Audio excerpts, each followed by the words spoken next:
Weakness does not destroy a person overnight. It erodes them quietly, invisibly, moment by moment, choice by choice, until one day they look at their life and cannot recognize how powerless they have become. And this is why Marcus Aurelius warned not against enemies outside, but against decay within, because the greatest danger is not hardship, rejection, loss, or failure, but the slow acceptance of weakness as a way of living. And in this lesson of Stoicism, we explore 4 ways weakness can ruin your life, not as an insult, but as a mirror, because Stoicism is not about comfort, it is about clarity. And the first way weakness ruins your life is through emotional slavery, when you allow your emotions to rule you instead of guiding you, when anger decides your words, fear decides your actions, and desire decides your values. You stop being a free human being and become a reactive creature tossed around by circumstances like a leaf in the wind. And Marcus Aurelius wrote that you have power over your mind, not outside events. But the weak person forgets this truth and hands their power away to people, situations, memories, and imagined futures, becoming offended easily, discouraged quickly, excited without reason, and devastated by small setbacks. And over time, this emotional volatility destroys relationships, careers, and self-respect, because no one trusts a person who cannot govern themselves. And worse, you cannot trust yourself either. And Stoicism teaches that strength is not emotional numbness, but emotional discipline, the ability to feel without obeying, to observe without reacting, to pause before responding. Because every uncontrolled reaction trains the mind to be weaker next time, just as every avoided discomfort trains the soul to fear effort. And the second way weakness ruins your life is through avoidance of responsibility, because weakness always seeks comfort, and comfort always demands excuses. And when life presents a challenge, the weak mind asks, how can I escape this? Instead of, what does this require of me? And this mindset slowly poisons ambition, discipline, and purpose, leading to a life filled with unfinished goals, broken promises, and quiet self-contempt. And Marcus Aurelius reminded himself daily that he was born to work with others, to endure, to contribute, and to carry a share of the weight of existence, because responsibility is not a burden placed upon us by society, but a privilege granted by nature, the chance to shape ourselves through action. And when a person avoids responsibility, they also avoid growth, because growth demands effort, discomfort, and accountability. And without these, the soul stagnates, becoming soft, resentful, and envious of those who dare to carry more than they complain about. And the third way weakness ruins your life is through dependence on external validation, when your sense of worth is rented instead of owned, when praise becomes oxygen and criticism becomes poison. And in this state, you are no longer living your values, but performing for approval, adjusting your beliefs to fit the room, shrinking your truth to avoid conflict, and sacrificing integrity for acceptance. And Marcus Aurelius warned that it is foolish to let the opinions of others disturb your peace, because most people are confused about their own lives, yet the weak person gives these same people the authority to define their happiness. And this dependence leads to anxiety, people-pleasing, and a fractured identity, because when the crowd shifts, so does your sense of self. And Stoicism teaches that true strength comes from internal alignment, from knowing who you are, what you stand for, and acting accordingly even when misunderstood, even when alone, because solitude with integrity is superior to popularity without purpose. And the fourth and most dangerous way weakness ruins your life is through surrender to despair, when hardship is interpreted as meaninglessness, when suffering is seen as proof that life is unfair rather than training for resilience. And this is where many people collapse inward, numbing themselves with distractions, addictions, and endless consumption to avoid facing the rawness of existence. And Marcus Aurelius, who ruled an empire during war, plague, and betrayal, never denied suffering, but he refused to let it corrupt his character, writing that the impediment to action advances action. What stands in the way becomes a way. And this is the core Stoic truth the weak mind rejects, because weakness wants ease, not excellence, relief, not resilience. And yet nature does not reward comfort. It it rewards adaptation, strength, and perseverance. And when you surrender to despair, you slowly convince yourself that effort is pointless, discipline is cruel, and hope is naive. And in doing so, you betray your own potential. Because every human being possesses a capacity for greatness, not in fame or power, but in character, endurance, and self-mastery. And Stoicism does not promise a painless life.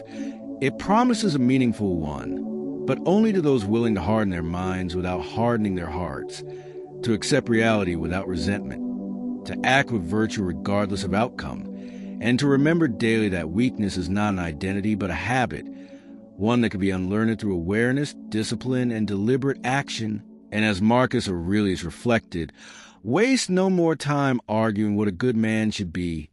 Be one, because strength is not declared. It is demonstrated quietly, consistently, and without applause through how you respond when no one is watching, how you endure when quitting would be easier, and how you choose principle over pleasure again and again until weakness no longer rules your life, and you stand not as a victim of circumstances, but as a master of yourself. If weakness ruins life by emotional slavery, avoidance, validation seeking, and despair, then strength rebuilds life through discipline, acceptance, self-command, and purpose. And Marcus Aurelius understood that the goal of Stoicism was never domination of others, but sovereignty over oneself. Because the strongest man is not the one who never falls, but the one who refuses to stay down. And in this second lesson, we move from diagnosis to transformation, from recognizing weakness to dismantling it, because awareness without action is just another form of comfort, and the Stoic path demands practice, not inspiration. And the first practice is learning to endure discomfort without dramatizing it, because weakness exaggerates pain while strength measures it accurately. And when something hurts, the weak mind says, "This is unbearable," while the disciplined mind asks, "What part of this is within my control?" And Marcus Aurelius trained himself daily to separate sensation from interpretation, reminding himself that pain is information, not an identity. And when you stop telling stories about suffering, it loses its power to define you, and this ability alone reshapes your life, because most people are not defeated by reality, but by the meaning they assign to it. And the second practice of strength is choosing effort even when motivation is absent, because weakness waits to feel ready, while strength acts because action creates readiness. And Stoicism rejects the modern lie that you must feel inspired to live well, because Marcus Aurelius woke each morning reminding himself that he would encounter lazy, dishonest, ungrateful people, including the temptation of laziness within himself. Yet he rose anyway, not because it felt good, but because it was right. And this is where mental toughness is forged, not in moments of excitement, but in repetition, in doing what must be done when no one is applauding, when progress feels invisible, and when quitting would be easier. And over time, this consistency builds self-trust, which is a foundation of confidence, because confidence is not loudness, it is reliability, knowing you will not abandon yourself when things get hard. And the third practice is detachment from outcomes, not from effort, because weakness obsesses over results while strength commits to process. And Marcus Aurelius warned against tying your peace to outcomes you do not control, because doing so guarantees anxiety, disappointment, and fear. And yet detachment does not mean apathy. It means investing fully in what is yours, your actions, intentions, and character, while releasing attachment to what is not. And this mindset frees you from desperation, comparison, and envy, because you no longer measure your worth by success or failure, but by alignment with virtue. And when you act correctly regardless of outcome, you become psychologically invincible, because nothing external can corrupt your inner order. And the fourth practice is embracing solitude without loneliness, because weakness fears silence while strength uses it. And Marcus Aurelius wrote his meditations alone, not for an audience, not for praise, but as a private discipline of self-examination, because solitude reveals truth, and truth is uncomfortable for the undisciplined mind, but essential for growth. And when you are comfortable alone, You are no longer desperate for validation, attention, or approval, and this independence makes you powerful in relationships because you choose connection rather than needing it.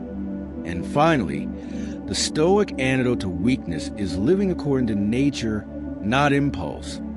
Understanding that life includes loss, rejection, effort, and uncertainty by design, not by mistake. And when you stop resisting this truth, you stop suffering unnecessarily, because resistance drains energy while acceptance sharpens focus.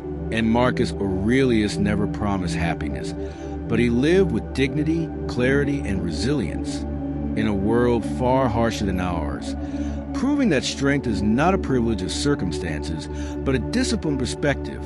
And when you apply these principles daily, governing emotions, choosing responsibility, acting without validation, enduring hardship, practicing discipline, detaching from outcomes, and embracing solitude, you do not become cold or indifferent. You become grounded, steady, and unshakable, because true Stoic strength is not aggression or dominance.